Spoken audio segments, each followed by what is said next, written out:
Hey, what's up everyone, and welcome back. Welcome back to Elden Ring. In this video today, I will show you how to beat the Crucible Knight. He's one of the most frustrating bosses in the game. I don't know if you would consider him a mini boss or a regular boss because he does have that long health bar.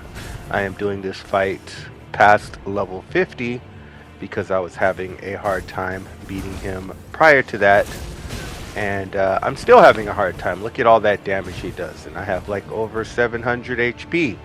So just be careful if you're attempting this fight at a lower level. One mistake is all it takes, but hopefully by watching this video you'll learn some of his patterns and when to attack and when to run away. Speaking of run away, one of the first things you need to learn in this fight is not to heal too close. He has a certain range that he can easily catch up to you and slash you when you're trying to take a pot. Sometimes you'll have to just disengage, hold that circle button, and run a decent distance, and then spam your pot or use the double pot technique if you have to. Anyway, I've done this fight like 7 or 8 times, and at this point it is 3 or 4 in the morning, and I am missing some of my rolls. So you want to take this fight slow and steady. You want to be patient, bait out some of his attacks, and the attacks that you want to look out for that he is the most vulnerable is when he does a stomp.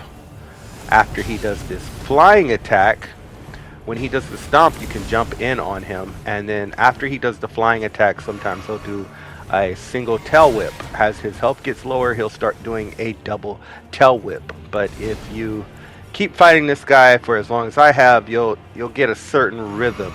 But right now, a little tired, so I'm making more mistakes than I usually make. Like right there, I could have dodged that pretty easily, actually. There are 2 other attacks that you want to look out for that he leaves himself open. There's an attack where he briefly drags his sword across the ground and then he lifts up. You definitely want to avoid that, but if you can avoid it at the right moment, you can get him with a nice little counter attack. There's another attack where he jabs the shield forward and he tries to gore you on the end of that scorpion stinger, and you want to look out for that attack. But like I said, if you can bait him into using that attack, you can roll out of the way and then attack him, and then get ready to roll out of the way of his counter attack. He has another attack where he does a double spin. It is his quickest attack. It's like a double spin sword attack, and if you're in melee range he is more likely to use this, but because of the Ash of War on my sword, I'm keeping mid-range. I'm trying to keep out of that spinning attack because one time he caught me by surprise with it. As I've said before, it took me a couple times to do this, and it is almost 4 o'clock in the morning, so hopefully I can get this done before bed. Anyway, yeah, because this guy doesn't play around. There's another one of these guys in Stormville Castle towards the bottom. I was in multiplayer at the time, and we actually got invaded while we were fighting the other one. And you'll find him. You have to jump down to this little secret path, and then you got to go pretty much under the castle, and then you can activate a lift to get back into the castle proper.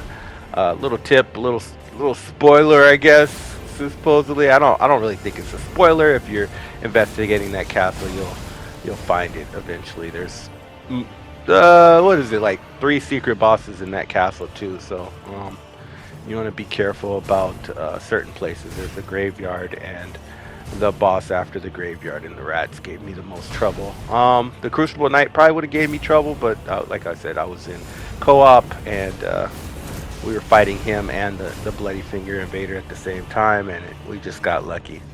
So anyway, I'm almost out of, I am out of health pots, so at this point I'm just trying to make sure that all my rolls, my dodges are on point, and I'm trying to bait out an attack that leaves him open. He does this attack and that leaves him open, and so you know what, I'm just gonna go for it right here, right now. I'm tired of this guy.